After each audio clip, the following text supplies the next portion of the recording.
What's up, everybody? Welcome back to another KBO Collections Hobby Drive. This is a Friday morning. Very overcast today. Still wearing my sunglasses, though. Doesn't matter. I can still see. Anyway. But yeah, so headed into work. A little bit tired today. Kind of dragging. I don't know. Like yesterday was one of those days that super busy day at work. And I guess it just kind of like, got to me. Which tends to happen by the end of the week quite often. Like early in the week, you kind of start not too bad. Then as the week, goes by, you kind of get a little more tired. And then if you have like a really busy day, then it kind of like makes it intensified, right? So anyway, but it's all good. Today's Friday. Gonna celebrate the weekend with some beers after work. At my house, of course, because I don't have any friends here. Where I live, so when I say that, I don't have any drinking friends here. I have some friends here, just not anybody I can go out and drink with. So just gonna have some beers at home, eat some tacos and have some beers. So and gonna watch a baseball game. So that leads me to one of the things I'm going to talk about today before I talk about the topic du jour. So we are in a time of baseball playoffs in the U.S., in Korea, and places all around the world. Okay, so we're in the KBO playoff season, and currently we have a matchup going between the regular season third place LG Twins and the regular season 5th place KT Wiz. So they are, gotta stop here, got some pedestrians crossing the road. But they are in their fifth and final game of their matchup. So basically, the first game KT took, which made me very happy. The second game LG took, which didn't make me very happy. The third game LG took, which didn't make me very happy. The fourth game, it looked like LG was going to take it, but they didn't. So it ended up being a game won by the KT Wiz in extra innings after they had loaded the bases. So they had loaded the bases. The score was tied at 5-5. It was like the 11th inning. There were a couple of outs. And this guy gets up to the plate, I guess he gets a couple of strikes on him. And then next pitch, he hits one right back at the pitcher. Goes kind of like, I guess, off his glove and lands in, like, basically almost directly in line with the second base. And the second baseman and shortstop collided. So neither of them could get their hands on the ball to make a play. So that ended up, he was safe, and the KT Wiz scored a run, and that made me happy. So now, the series is all even at 2-2. Tonight will decide the winner.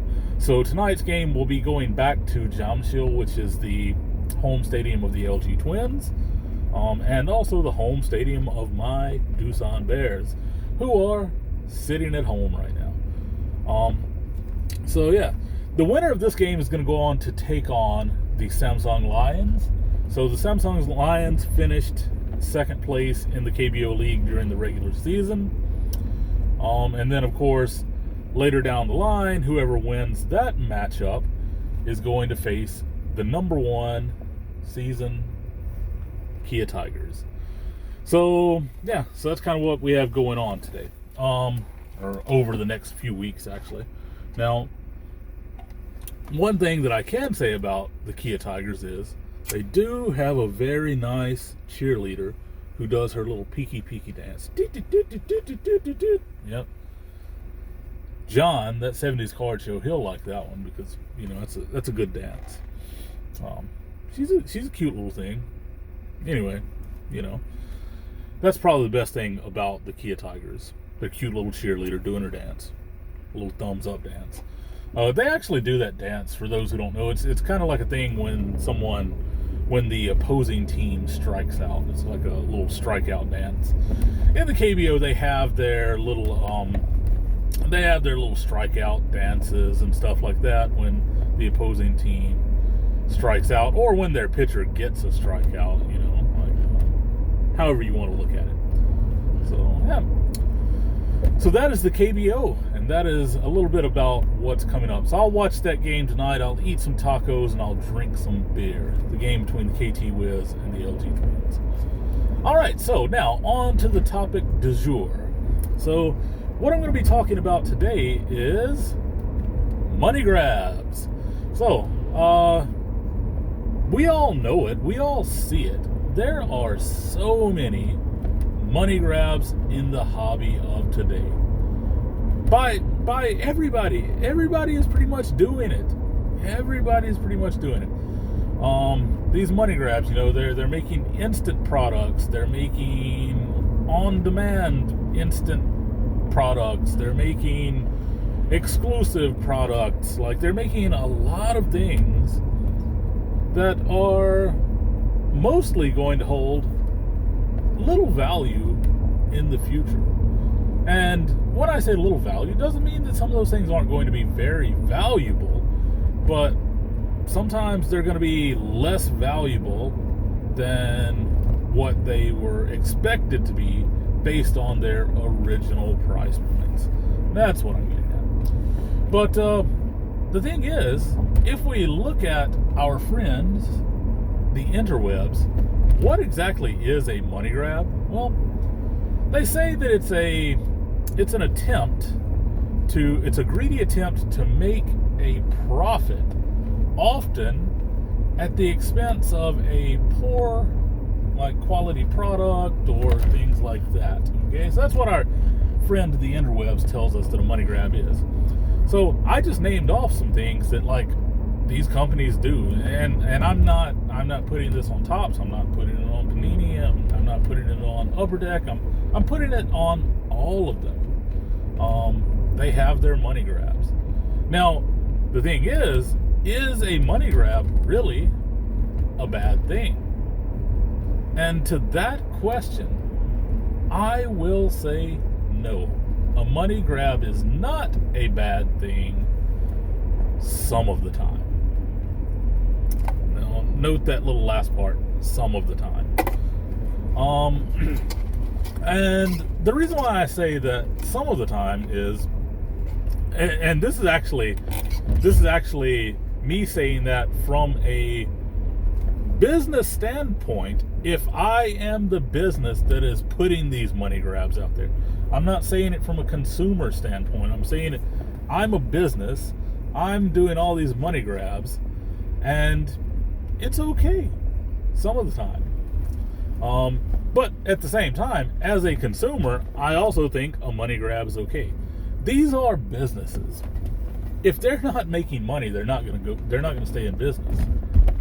And you might say, well, if they can't make money and they don't stay in business, somebody else will come along and take over the business, and somebody else will do this.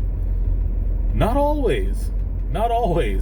Like, you know, if one company fails and then another company comes in and picks up their business, and then they fail, and then another company comes in and picks up the business and they fail. People fail enough times, industries fail enough, they pretty much can, I'm not going to say they will, but they can cease to exist. Okay? So if you're a business, you know, you want to make money. And sometimes a way to make money is through a money grab. But here's the thing about money grabs. You have to be careful with them if you're a business. Because if everything you do is a money grab, it's gonna hurt you. It's gonna hurt you a lot, because people are going to eventually just be like, you know what, everything they do is a money grab. Even if it's something that isn't a money grab, people are going to say it is. And it's gonna tarnish your reputation, and it's gonna most likely hurt the amount of whatever product it is that you're selling that people are buying. But lately, like Topps has had a lot of them. They have their 2024 Mercury Victor Wembanyama basketball. They have all of their different Cosmics and Sapphires and all of that. Panini had their Caitlin Clark exclusives. Topps has got their Topps Now, been making big money off of the Olympics and Shohei Ohtani and all of that. But all of that's fine. Those I would consider money grabs, but at the same time, they're okay. Now, the thing is, I think that they want to be careful that they don't overdo it, because in the long run, it can hurt them. I'm not saying anything crazy and out there, and it's just kind of the way things are. But at the same time, I think they're doing okay with it for the time being. They just want to be careful about doing it too much. Now the thing is, I guess within this hobby, and within the industry, these companies, I'm sure they're keeping a watch on that. Or at least I would hope they are. At least I would hope that they're looking at this and tracking their sales and figuring out what is sustainable, what is unsustainable, and all that. By the way, another reason why I don't think money grabs are a bad thing, take for example, like this, the Shohei Ohtani Topps Now, the one that sold however many, hundreds of thousands or whatever, 600 and some odd thousand. 100% pure cash grab. But at the same time, as a collector who honestly would not mind having that card in their collection, I wouldn't mind having that Ohtani card in my collection. Topps's money grab is going to eventually turn out to be a good thing for me when that card is, found all around the globe in dollar boxes and stuff, Hell, it might already be. I don't know. I don't closely track those things in terms of keeping up with it on a day-to-day basis. That's not what I do. But yeah, I'm probably going to be able to get that card for 50 cents or $1 here. And I'm okay with that. That's cool. I didn't want to spend $11 on it. Didn't want to spend, $8 or $9, whatever the discounted rate was if you bought in bulk. Didn't want to spend that. To me, that card is, from the beginning, all right, from the get-go, from the printing, that card, to me, is nothing more than a dollar card. That's what it was. It was a dollar card. That was my price point on it. So, waiting for that to happen. And if I see one, then I'll grab one. So, anyway, that was my topic for today. Money grabs. Are they okay? I say yes, because I think all businesses have to do them to some point, a lot of the time. Let me rearrange the wording there. Let me change the wording. Not all businesses, most businesses. There are some businesses that, will never, have to worry about that, but many businesses do have, cash grabs, money grabs from time to time. So, anyway, what do you think? What do you think about these money grabs by these big companies? Tell me your feelings in the comments. Please leave a like, comment, subscribe. Catch you on the next one.